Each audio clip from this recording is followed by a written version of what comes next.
हो गया है, ठीक है।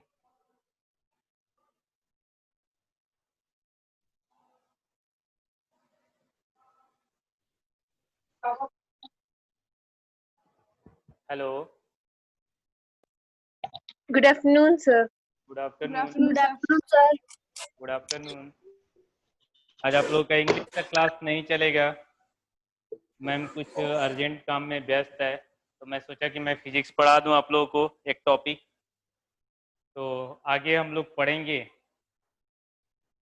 आगे जो है कि एक दो टॉपिक हम प्रयास करें कि पढ़ लिया जाए। ध्यान दोगे, हम नेक्स्ट टॉपिक पढ़ेंगे force on A charge particle moving in a magnetic field. अगर कोई चार्ज पार्टिकल मैग्नेटिक फील्ड में मूव करता है तो उस पर कितना फोर्स लगता है, इसके बारे में हम पढ़ेंगे। तो एक थोड़ा सा बेसिक कंसेप्ट हम देख लें। जैसा कि हमें पता है कि अगर कोई ऑब्जेक्ट हो, तो ऑब्जेक्ट अगर ग्रेविटेशनल फील्ड में रहता है, ग्रेविटेशनल फील्ड कब फोर्स अप्लाई करता है किसी बॉडी पर? ग्रेविटेशनल फील्ड उसी बॉडी पे फोर्स अप्लाई करता है जो कि ग्रेविटेशनल फील्ड प्रोड्यूस करता है। जैसे अगर यहाँ ग्रेविटेशनल फील्ड है तो ग्रेविटेशनल फील्ड उसी पर फोर्स लगाएगा जिसमें मास हो, मास के कारण ही फील्ड जो है कि प्रोड्यूस होता है। मतलब कि ग्रेविटेशनल फील्ड मास पर फोर्स अप्लाई करता है। थोड़ा सा ये बात मेरी क्लियर हो पा रही होगी कि ग्रेविटेशनल फील्ड, ग्रेविटेशनल फोर्स उसी पर अप्लाई करता है, उसी ऑब्जेक्ट पर अप्लाई करता है जो कि एक फील्ड प्रोड्यूस करता हो, ग्रेविटेशनल फील्ड प्रोड्यूस करता हो। इसी तरह से अगर यह इलेक्ट्रिक फील्ड है तो यह इलेक्ट्रिक फील्ड, इलेक्ट्रिक फोर्स उसी पार्टिकल पर अप्लाई करता है जो कि इलेक्ट्रिक फील्ड प्रोड्यूस करता है। मतलब इलेक्ट्रिक फील्ड किस पर फोर्स लगाएगा? चार्ज पार्टिकल पे फोर्स अप्लाई करेगा। अब क्वेश्चन अराइज हो रहा है कि मैग्नेटिक फील्ड भी उसी पार्टिकल पर फोर्स अप्लाई करता है जो कि मैग्नेटिक फील्ड प्रोड्यूस करता है, उसी सिस्टम पे फोर्स अप्लाई करता है जो कि मैग्नेटिक फील्ड प्रोड्यूस करता है। और अगर कोई चार्ज पार्टिकल मूव कर रहा हो तो मूव करता हुआ चार्ज पार्टिकल एक फील्ड प्रोड्यूस करता है। मूविंग चार्ज पार्टिकल, पॉजिटिव और नेगेटिव चार्ज पार्टिकल अगर मूव करता है तो फील्ड प्रोड्यूस करता है, और इस फील्ड के कारण एक मैग्नेटिक फील्ड प्रोड्यूस करेगा। और अगर यह मैग्नेटिक फील्ड में मूव करे तो इस पे एक फोर्स लगने लगता है। बात समझ में आई है? तो ये बात जो है कि क्लियर होगी कि अगर कोई चार्ज पार्टिकल जब मूव करता है तो मूव करते समय जो है कि यह मैग्नेटिक फील्ड प्रोड्यूस करता है। अगर यह चार्ज पार्टिकल मैग्नेटिक फील्ड में मूव करता है तो इस पे एक फोर्स काम करेगा। जैसे ग्रेविटेशनल फील्ड में रखे हुए ऑब्जेक्ट पर ग्रेविटेशनल फोर्स काम करता है, और gravitational force F equal to Gm1m2 upon r square होता है। इलेक्ट्रिक फील्ड में रखा गया charge particle electric force experience करता है, और F इक्वल टू QV होता है, या F equal to 1/4πε0 Q1 Q2 upon r square आपने पढ़ा। सिमिलरली अगर कोई चार्ज पार्टिकल मूव कर रहा हो मैग्नेटिक फील्ड में तो यह भी मैग्नेटिक फोर्स एक्सपीरियंस करेगा। और कितना मैग्नेटिक फोर्स एक्सपीरियंस करेगा इस बात को हम समझेंगे। जैसे यहाँ हमने कंसीडर कर लिया, 3D फिगर हमने कंसीडर किया है। यह जो है कि वाई प्लेन है, ये जेड प्लेन है, और इधर जो है कि एक्स प्लेन है। एक्स एक्सिस के अलोंग मैग्नेटिक फील्ड है। कोई चार्ज पार्टिकल मैग्नेटिक फील्ड से थीटा एंगल बनाते हुए मूव कर रहा है तो इस पर एक फोर्स लग रहा है एफ, ये जो है कि मैग्नेटिक फोर्स है। तो इस चार्ज पार्टिकल पे लगने वाला मैग्नेटिक फोर्स किन किन फैक्टर पे डिपेंड करता है ये बात आप ध्यान दोगे। Magnetic force is directly proportional to sir excuse me sir, एक बार और एक्सप्लेन कर दीजिए, वीडियो पॉज हो गया था। मेरे यहाँ से कोई प्रॉब्लम थी? Yes sir. ध्यान दोगे आप? यस सर, नेटवर्क कमजोर है। आप ध्यान दोगे, अगर कोई चार्ज पार्टिकल मैग्नेटिक फील्ड में मूव करता है तो ये मैग्नेटिक फोर्स एक्सपीरियंस करता है। एक कॉमन चीज हमने बतलाया कि चाहे ग्रेविटेशनल फील्ड की बात करें, इलेक्ट्रिक फील्ड की बात करें या मैग्नेटिक फील्ड की बात करें, ये तीनों फील्ड उसी सिस्टम पे फोर्स अप्लाई करता है जो कि उन तीनों को इंडिविजुअली जो है कि प्रोड्यूस करता हो। अगर कोई बॉडी ग्रेविटेशनल फील्ड प्रोड्यूस करेगी तो ग्रेविटेशनल फील्ड में रखने पर उस फील्ड के कारण जो है कि वो अट्रैक्ट होगा। अगर कोई सिस्टम पार्टिकल अगर इलेक्ट्रिक फील्ड प्रोड्यूस करता है तो इलेक्ट्रिक फील्ड में रखने पर फोर्स एक्सपीरियंस करता है। अगर चार्ज पार्टिकल मूव कर रहा हो तो वो मैग्नेटिक फील्ड प्रोड्यूस करता है, और मूव करते हुए चार्ज पार्टिकल पर अगर ये चार्ज पार्टिकल मैग्नेटिक फील्ड में मूव कर रहा हो तो फोर्स एक्सपीरियंस करेगा। और ये मैग्नेटिक फोर्स चार्ज पार्टिकल पर किन किन फैक्टर पर डिपेंड करेगा, जो एक्सपेरिमेंटली ऑब्जर्व किया गया है, उस बात को हम लिख रहे हैं। That is magnetic force experience by ये चार्ज पार्टिकल।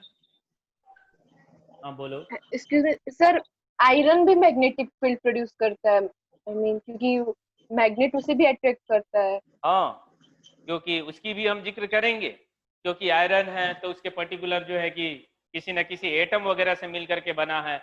उस एटम के अंदर जो है कि न्यूक्लियस है, न्यूक्लियस के चारों ओर इलेक्ट्रॉन रिवॉल्व करता है। रिवॉल्व करता हुआ इलेक्ट्रॉन एक करंट कैरिंग लूप जैसा बिहेव करता है, और वो करंट कैरिंग लूप एक मैग्नेटिक फील्ड प्रोड्यूस करता है। अब अलग बात है कि उसमें स्पिन मोशन भी होता है। पेयर में इलेक्ट्रॉन जो है कि मैग्नेटिक फील्ड प्रोड्यूस करते हैं। दो के इलेक्ट्रॉन्स जो है कि अगर ये जस्ट इक्वल और अपोजिट स्पिन मोशन कर रहे हो तो कैंसल आउट भी हो जाता है, नहीं भी कैंसल आउट होता है। इसका जिक्र हम करेंगे लेकिन बाद में करेंगे। चलें आगे। Yes sir. तो ये ध्यान दोगे आप लोग। तो magnetic force is directly proportional to charge. पहली बात, पहली ऑब्जर्वेशन कि मैग्नेटिक फोर्स एक्सपीरियंस बाय ये moving charge particle in a magnetic field is directly proportional to charge. अब चार्ज पे दो तरीके से डिपेंड करता है, ये ध्यान दोगे। क्या चार्ज के केवल मैग्नीट्यूड पे डिपेंड करता है? तो आंसर है नहीं, केवल मैग्नीट्यूड पर नहीं डिपेंड करता, बट इस बात पर भी डिपेंड करता है कि दिया गया चार्ज किस नेचर का है, पॉजिटिव चार्ज है या निगेटिव चार्ज है। अगर पॉजिटिव चार्ज इधर चल रहा हो तो फोर्स ऊपर लग रहा है, अगर यही निगेटिव चार्ज इधर चलता तो इसी फोर्स का डायरेक्शन नीचे हो जाता, निगेटिव जेड डायरेक्शन में हो जाता। तो यह चार्ज के डायरेक्टली प्रोपोर्शनल होता है। मैग्नीट्यूड ज्यादा होगा तो ज्यादा फोर्स एक्सपीरियंस करेगा, और पॉजिटिव है या निगेटिव है इस बात पर भी डिपेंड करता है। साथ ही साथ इस बात पर डिपेंड करता है कि कितने स्ट्रेंथ के मैग्नेटिक फील्ड में मूव कर रहा है, यानी कि बी पर डिपेंड करता है। अगर स्ट्रॉन्ग मैग्नेटिक फील्ड में चार्ज पार्टिकल मूव करता है तो ज्यादा फोर्स एक्सपीरियंस करेगा, और अगर वीक मैग्नेटिक फील्ड में चार्ज पार्टिकल मूव करता है तो कम फोर्स एक्सपीरियंस करेगा। That is a proportional to B. And another component F is directly proportional to v sin theta. v sin theta, थोड़ी सी अब ये थोड़ा बात समझ में भी, तो बात समझ में आ रहा है कि चार्ज पार्टिकल के वेलोसिटी पर डिपेंड करता है, केवल वेलोसिटी पर नहीं डिपेंड करता है, बट इस बात पर भी डिपेंड करता है कि भी बी से कितना एंगल बनाते हुए मूव कर रहा है। बी और भी के बीच क्या एंगल बन रहा है, इस एंगल के साइन पर भी फोर्स की वैल्यू डिपेंड करती है। That is a proportional to भी साइन थीटा। बात समझ में आया? अब तीनों को यस अगर सर। हम कंबाइन करें सर रिजल्ट लिखेंगे F proportional to Q V B sine theta. And for removing proportionality sign here we put any constant K R, कोई भी लेटर आप लिखो, कोई कांस्टेंट रखते हो, और इस कांस्टेंट की वैल्यू क्या होती है? 1 होती है। तो सीधे सीधे हम लिख सकते हैं कि F is equal to Q V B sine theta. ये रहा।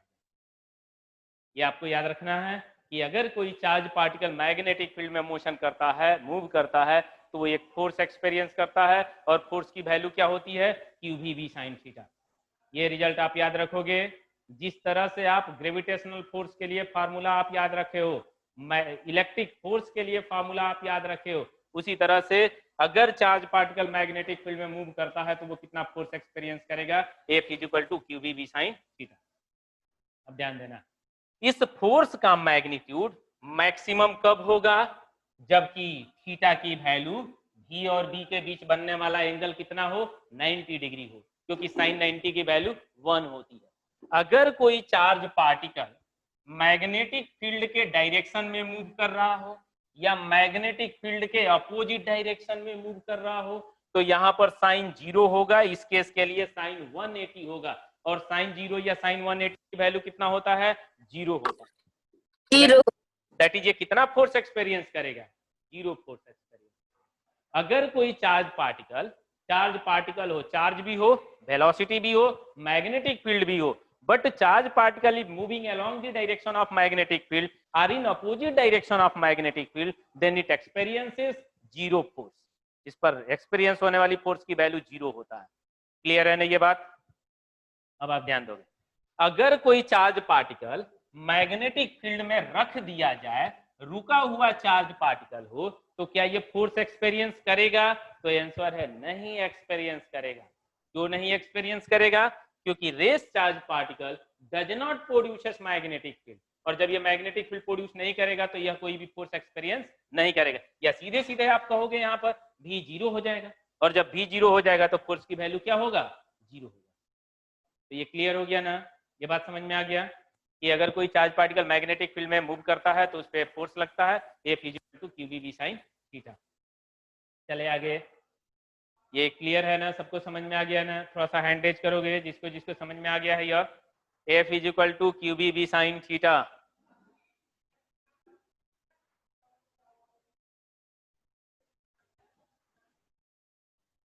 चलते हैं आगे।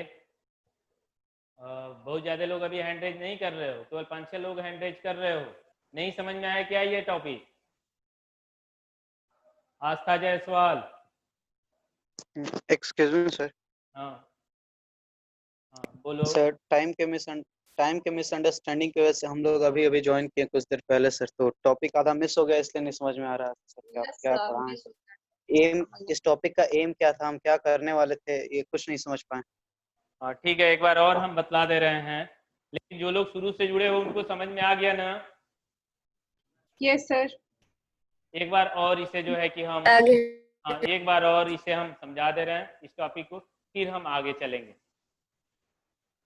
तो ये इंग्लिश का चूंकि क्लास था, मैम का क्लास था, लेकिन कुछ जरूरी काम की वजह से उन्होंने नहीं पढ़ाया, तो मैं देखा कि मोबाइल देखा तो मैसेज आया कि इंग्लिश वाला क्लास सस्पेंड रहेगा, तो मैं सोचा कि मैं पढ़ा दूं।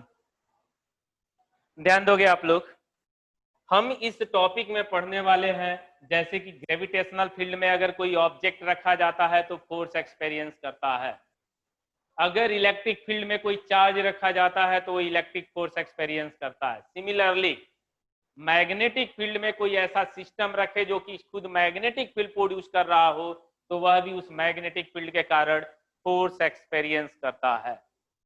तो अगर कोई मूविंग चार्ज पार्टिकल हो, चार्ज पार्टिकल अगर मूव कर रहा हो, तो मूव करता हुआ charge particle magnetic field produce करता है।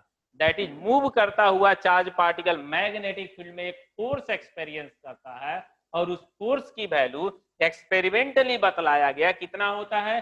QV sin थीटा होता है। अगर कोई चार्ज पार्टिकल मैग्नेटिक फील्ड में मूव करता है तो एक फोर्स एक्सपीरियंस करता है, और फोर्स की value F = QV sin theta होता है।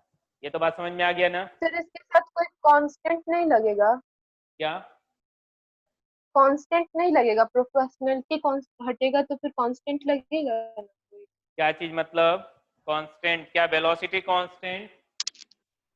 नो सर, जो नो के सर, का वन बताए थे वो पूछ रही है। यस। एक सेकेंड पहले मुझे सुन लेने दो, जो पूछ रहा है क्या बोल रही हो, नहीं सुनाई दी, नहीं समझ पाया मैं।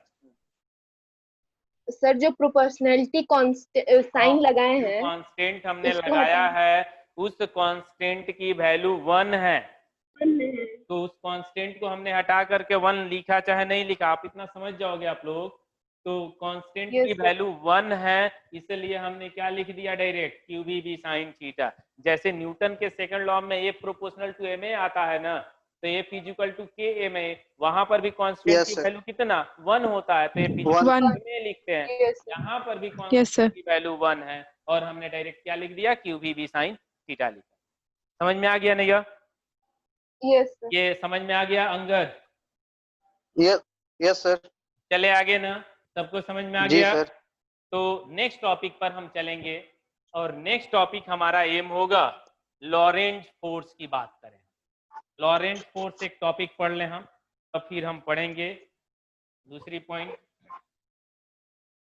यही आप लोग का लास्ट क्लास होता है ना, कि इसके बाद भी कोई क्लास होता है? इंग्लिश के क्लास के बाद भी कोई क्लास होता है आप लोग का?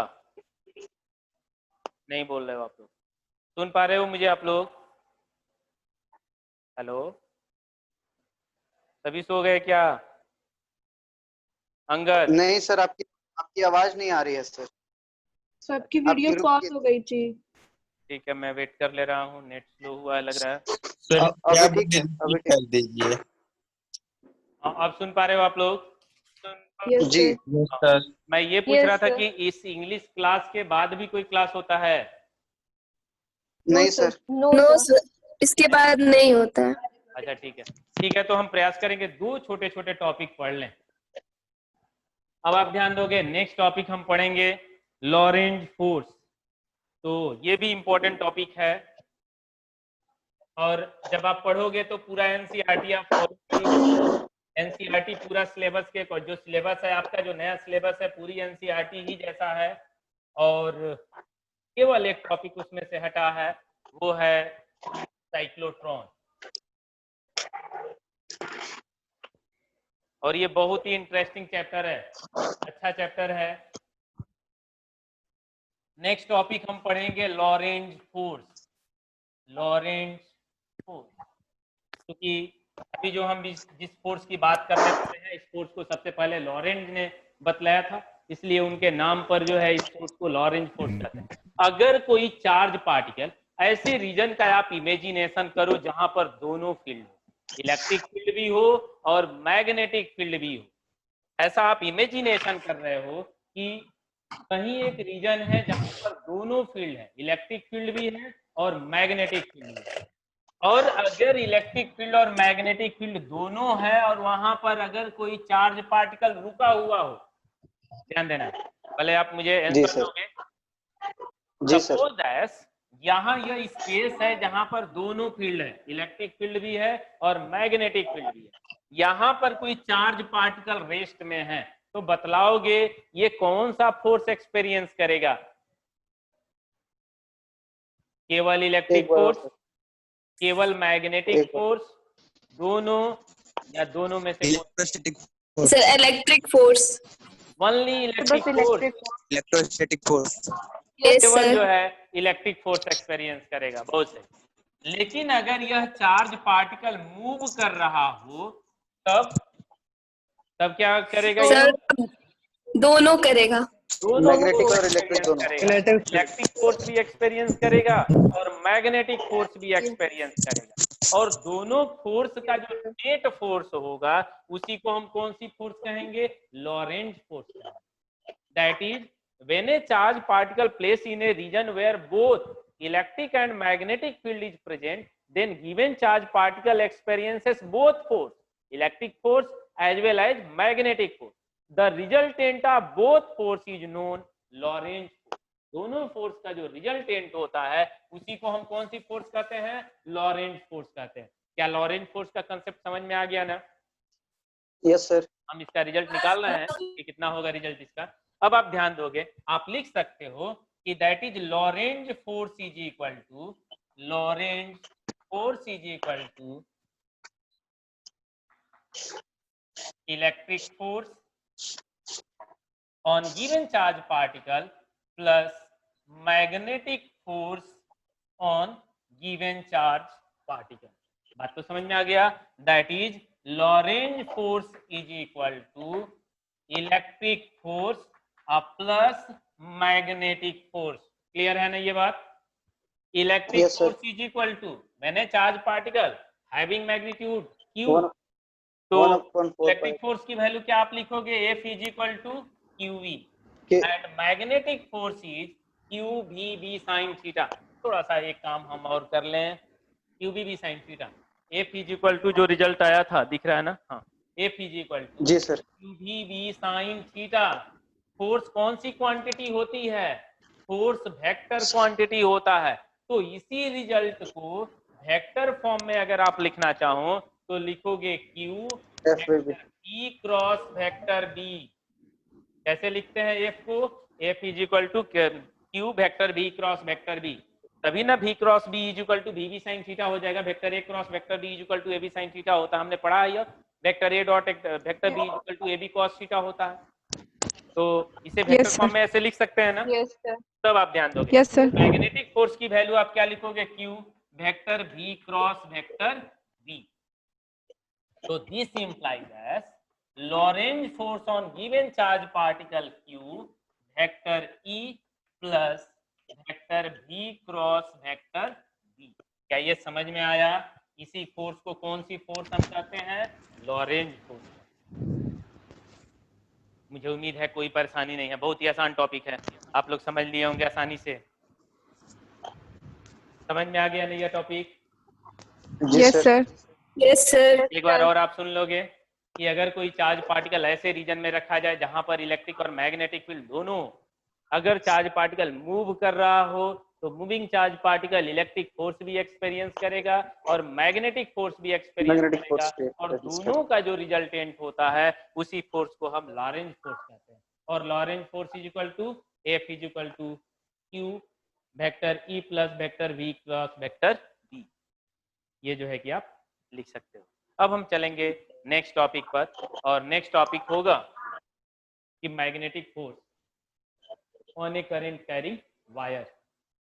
तो करंट कैरिंग वायर पर मैग्नेटिक फोर्स के लिए हम काम करेंगे। तो मिटा देना इसे, यस सर। ये सबको समझ में आ गया होगा। तो नेक्स्ट टॉपिक होगा, देखते हैं नेक्स्ट टॉपिक।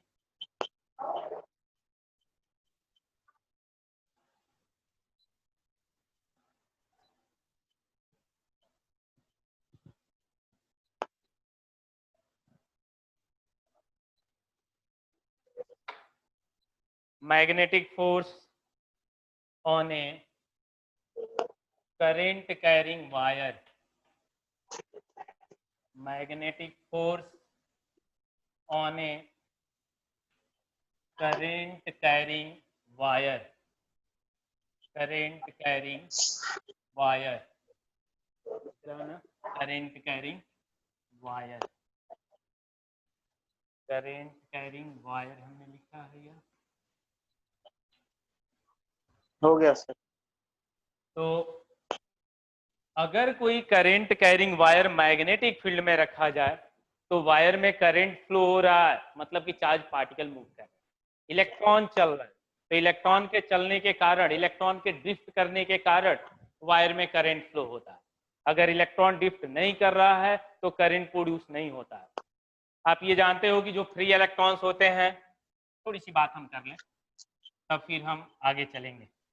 अगर कोई कंडक्टर हम लेकर के चलते हैं तो कंडक्टर में जो फ्री इलेक्ट्रॉन्स होते हैं यह रैंडम मोशन करते रहते हैं, ये रैंडम मोशन करते हैं, हमेशा मोशन करते रहते हैं। और इसकी स्पीड आपने देखा था बहुत ज्यादा होता है, 10 to the power 4 metre, 10 to the power 5 metre पर सेकेंड आर्डर का इसका स्पीड होता है। इसे आप जो है कि थर्मल स्पीड आप कह रहे थे। इलेक्ट्रॉन्स की ये जो है कि कौन सी स्पीड कहलाती है, थर्मल स्पीड कहलाती है। नॉर्मल एटमॉस्फेरिक टेम्परेचर पर इसकी जो स्पीड होती है उसी को आप जो है थर्मल स्पीड कह रहे थे। इलेक्ट्रॉन रैंडम मोशन करता है, कोई इधर कोई इधर कोई इधर, इसका रिजल्टेंट डिस्प्लेसमेंट जीरो होता है, दैट इज इसकी एवरेज थर्मल वेलोसिटी जीरो होती है। अगर पहले इलेक्ट्रॉन की वेलोसिटी v1 है, दूसरे की v2 है, तीसरे की v3 है, फिर प्लस डॉट डॉट सबका अगर आप एवरेज निकालते हो तो इसकी एवरेज थर्मल वेलोसिटी क्या हो जाती है, जीरो होती है। जीरो। लेकिन जैसे ही इस कंडक्टर के क्रॉस आप बैटरी कनेक्ट करते हो तो ये फोर्स अप्लाई करने लगता है, एक पोटेंशियल डिफरेंस यहाँ पर क्रिएट कर देता है, जिसके कारण चार्ज पार्टिकल मींस इलेक्ट्रॉन एक पर्टिकुलर डायरेक्शन में मूव करने लगता है। और जिस पर्टिकुलर डायरेक्शन में मूव करता है और मूव करने की जो स्पीड होती है वो बहुत ही कम होती है, जिसकी आर्डर लगभग 10 to the power -4 मीटर पर सेकेंड होता है, बहुत ही कम होता है। उस स्पीड को आप क्या कहते हो, ड्रिफ्ट स्पीड। ड्रिफ्ट स्पीड तो आप ड्रिफ्ट वेलोसिटी कहते हो, ड्रिफ्ट स्पीड कहते हो, क्योंकि यह धीरे धीरे भी सही लेकिन एक पर्टिकुलर डायरेक्शन में चलने लगता है। कहीं से आवाज आ रहा है? यस या सर। तो मेरी वजह से कोई प्रॉब्लम है या तो आप लोग की वजह से प्रॉब्लम है। देख लोगे, सही करोगे। 2 लोगों का माइक खुला हुआ है, 3 लोग का। सर रिशु सिंह कोई है सर, शायद उसी हाँ, का माइक आप से लोग माइक बंद कर लो, जिसका भी हो। हाँ, ठीक है। अब ध्यान दोगे आप लोग, ये जो है कि ड्रिफ्ट वेलोसिटी है। अभी थोड़ा सा, अभी कोई बोला है, थोड़ा एक बात बतलाओगे आप लोग, सुन लो पहले तब आप बतलाना।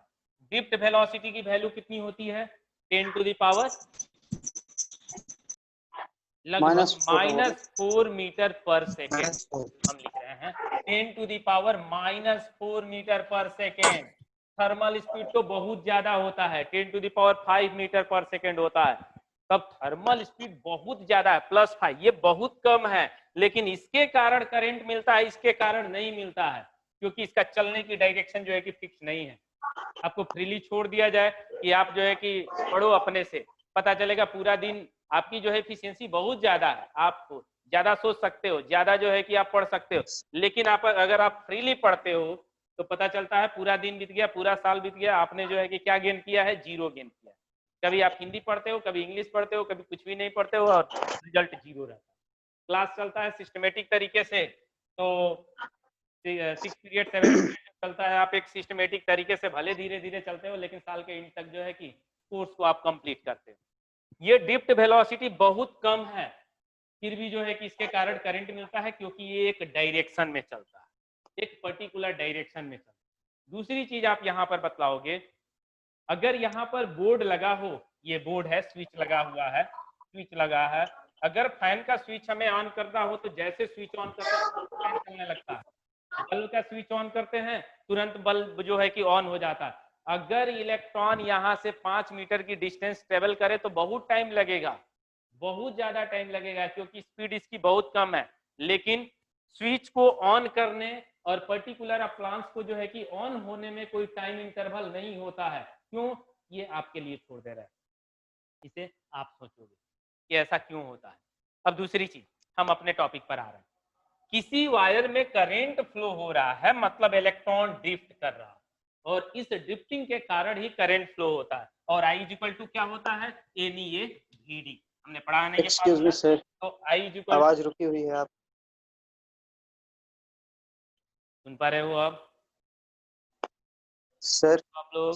सर हाँ, अभी नेट मेरा हाँ सर, स्लो हुआ है, बता रहा है कि नेट स्लो है, अब आने लगा, वेट कर ले रहा हूँ। अब आने लगा। हाँ, ये आपने पढ़ा I equal to NIA VD, पढ़ा है ना आपने? आप याद रखोगे, इसकी हमें जरूरत है। जहाँ N क्या है, number density of electron, that is number of electron in unit volume of given wire. E charge on electron, A cross sectional area of wire, VD represent drift velocity, और ड्रिफ्ट वेलोसिटी, हाँ VD की भी value -E tau upon m होता है। तो M। हम हाँ, इस बात को थोड़ी सी हमें यहाँ पे जरूरत पड़ेगा, इसलिए हमने इस पे रिवाइज किया। चलते हैं हम अपने मेन टॉपिक पर। हमारा टॉपिक है कि अगर किसी करंट कैरिंग वायर को मैग्नेटिक फील्ड में रखते हैं, तो यहाँ हमने एक वायर ले लिया, ये करंट कैरिंग वायर है, और सपोज ऐसे इसकी क्रॉस सेक्शनल एरिया A है, और इसकी जो लेंथ है, यह लेंथ L है। ये मैग्नेटिक फील्ड में रखा गया है, ये मैग्नेटिक फील्ड में रखा गया, यूनिफॉर्म मैग्नेटिक फील्ड में रखा गया है, और ये मैग्नेटिक फील्ड B है, और इसमें करंट जो फ्लो हो रहा है, ये करंट की वैल्यू I है। तो इस कंडक्टर में करंट फ्लो हो रहा है, यह I है, और ये वायर इस मैग्नेटिक फील्ड से जो एंगल फॉर्म कर रहा है, कितना एंगल फॉर्म कर रहा है, थीटा एंगल फॉर्म कर रहा है। तो जब वायर में करंट फ्लो हो रहा है और वायर को मैग्नेटिक फील्ड में रखेंगे तो फोर्स एक्सपीरियंस करता है। थोड़ी सी हम टाइम है, टाइम का कोई बाउंडेशन नहीं है, थोड़ा सा हम क्लास 10th में चलते हैं।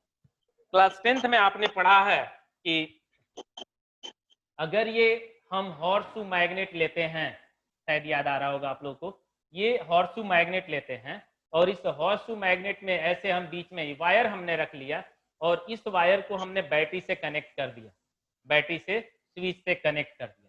शुरू में इस तरीके से वायर को हमने रखा, जैसे स्विच ऑन करते हैं तो देखते हैं वायर या तो ऊपर की तरफ तन जाता है या तो नीचे की तरफ बेंड हो जाता है, मतलब इसे एक फोर्स लगने लगता है, और इस फोर्स लगने के कारण यह या तो ऊपर की तरफ बेंड हो जाता है, ऊपर की तरफ टाइट हो जाता है, या तो नीचे की तरफ जो है कि ऐसे तन जाता है। तो ये फोर्स किसके कारण होता है, ये वायर है, मैग्नेटिक फील्ड में रखा गया, और मैग्नेटिक फील्ड में जब करंट फ्लो होता है तो इस पे एक फोर्स काम करने लगता है। उसी फोर्स की वैल्यू हम निकालने वाले हैं कि अगर करंट कैरिंग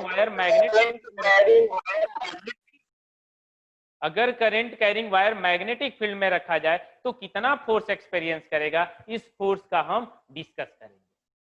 ये हमारा समझ में आया ना? Yes sir. कोई परेशानी Yes, नहीं sir. है? चलते हैं आगे। No sir. इसी पे हमें काम करना है, तो ध्यान दोगे आप।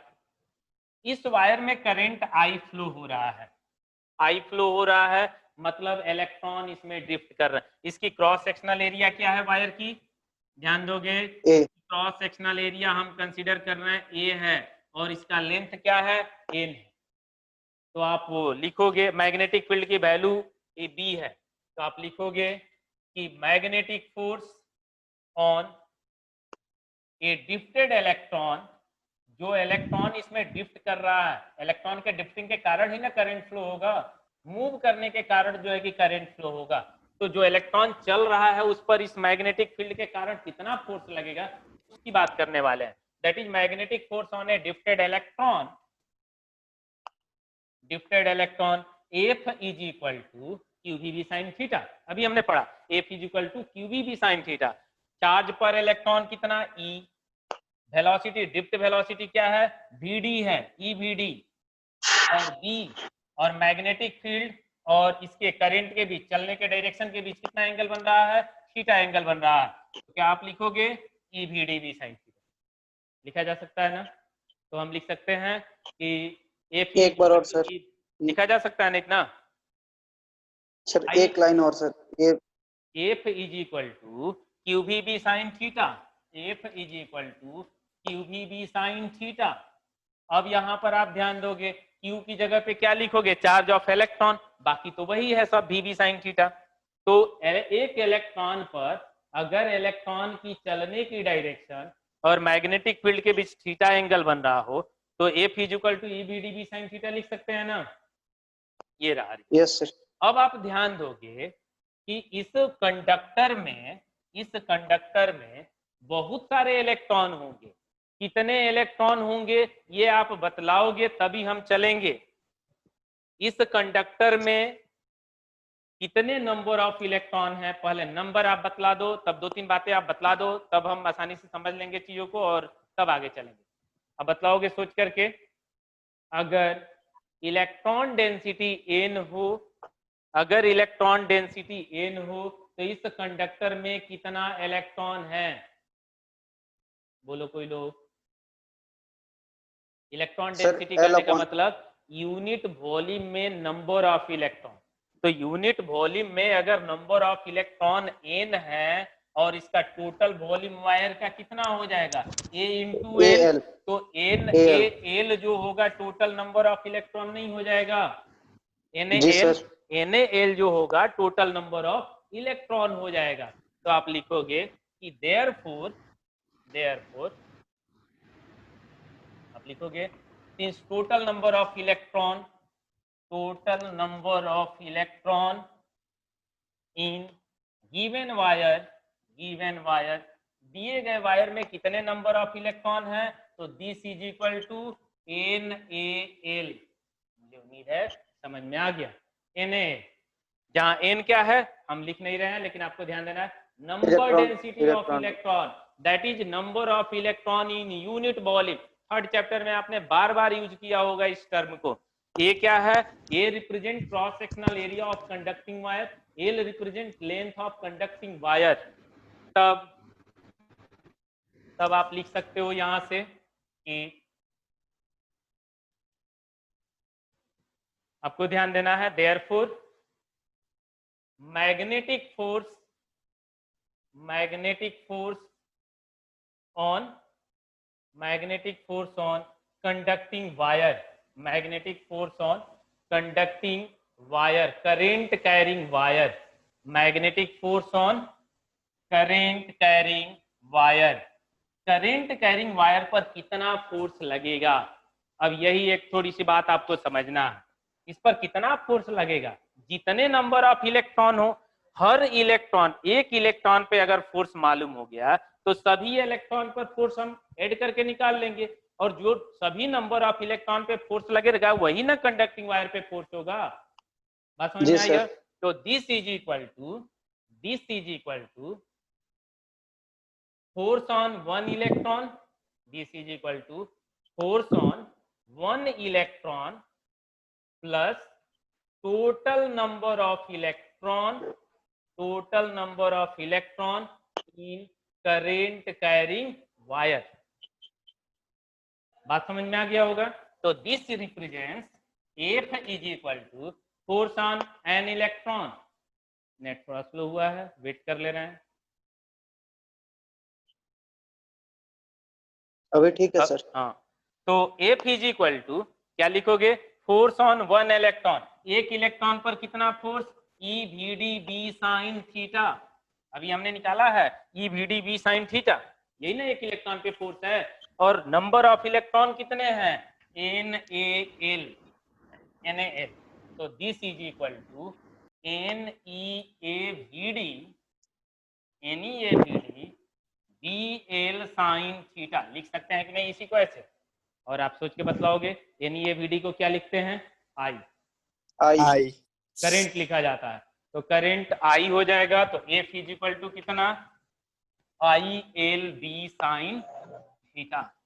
आई L B sine, F is equal to I L B sine theta. It mean that when a current carrying wire is placed in magnetic field by making an angle theta, then force experienced by current carrying wire F is equal to ILB sin theta.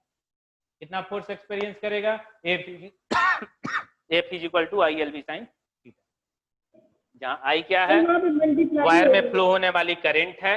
L क्या है? Length of conductor है। B magnetic field है। और sine theta मतलब L और B के बीच बनने वाला एंगल है। आई और बी के बीच बनने वाला एंगल नहीं कहोगे, क्योंकि आई वेक्टर क्वांटिटी नहीं होता है, इलेक्ट्रिक करंट वेक्टर क्वांटिटी नहीं होता है। भले किसी वायर में करंट एक डायरेक्शन में फ्लो होता है, बट ये वेक्टर क्वांटिटी नहीं है। इलेक्ट्रॉन के चलने के अपोजिट डायरेक्शन में इलेक्ट्रिक करंट होता है, प्लस चार्ज के चलने के डायरेक्शन में इलेक्ट्रिक करंट होता है, लेकिन फिर भी यह वेक्टर क्वांटिटी नहीं है। कारण क्या है? क्योंकि ये वेक्टर लॉ फॉलो नहीं करता, ये इलेक्ट्रिक करंट वेक्टर क्वांटिटी नहीं है। तो इसको वेक्टर फॉर्म में अगर लिखना हो तो इसको वेक्टर फॉर्म में आप लिखोगे इस तरीके से। इसको वेक्टर फॉर्म में लिखा जा सकता है vector F is equal to I vector L cross vector B. तो ये रहा F is equal to I vector L cross vector. मुझे उम्मीद है समझ में आ गया ना यह? तो यहाँ से क्लियर है कि करंट कैरिंग वायर भी मैग्नेटिक फील्ड प्रोड्यूस करता है। मींस इस करंट कैरिंग वायर को जब एक्सटर्नल मैग्नेटिक फील्ड में रखते हैं तो यह करंट कैरिंग वायर एक फोर्स एक्सपीरियंस करेगा, and that force F is equal to I L B sine theta. जहां थीटा क्या है ये समझना जरूरी है। थीटा क्या है? एल और बी के बीच बनने वाला एंगल है। बी मैग्नेटिक फील्ड है, L length of conducting wire है। क्रॉस सेक्शनल एरिया पर रिजल्ट नहीं डिपेंड कर रहा, आई पर डिपेंड कर रहा। तो चले ना नेक्स्ट टॉपिक पर। ये समझ में आ गया ना? थोड़ा सा हैंड रेज करोगे जिसको जिसको समझ में आ गया ये टॉपिक। ठीक है, ज्यादा लोग को समझ में आ गया है, बहुत बढ़िया। तो नेक्स्ट सर वहाँ पे सर हाँ बोलो। सर वहाँ पे प्लस नहीं होगा, मल्टीप्लाई ना होगा। यहाँ पे force on one electron plus लिखे हैं वहाँ पे। कहाँ प्लस नहीं रहेगा, ये मल्टीप्लाई रहेगा। ये सही है, प्लस हमने लिख दिया था तो ये मल्टीप्लाई होगा। Force on one electron multiply by number of electron. गलती से मैंने प्लस लिख दिया था। तो और तो सही है ना सब? चले आगे। Yes sir. Yes sir. तो चलते हैं नेक्स्ट टॉपिक पर। अब जब हमने फोर्स पढ़ा तो आप ध्यान दोगे, फोर्स जब हमने पढ़ लिया तो फोर्स कैसी क्वांटिटी है? वेक्टर क्वांटिटी है। तो वेक्टर क्वांटिटी है तो इसका डायरेक्शन निकालना पड़ेगा। तो अगर ये वायर मैग्नेटिक फील्ड में रखा गया तो किधर फोर्स एक्सपीरियंस करेगा? इसका कोई डायरेक्शन होना चाहिए। तो कौन सा डायरेक्शन होगा? इसका डायरेक्शन का अब हम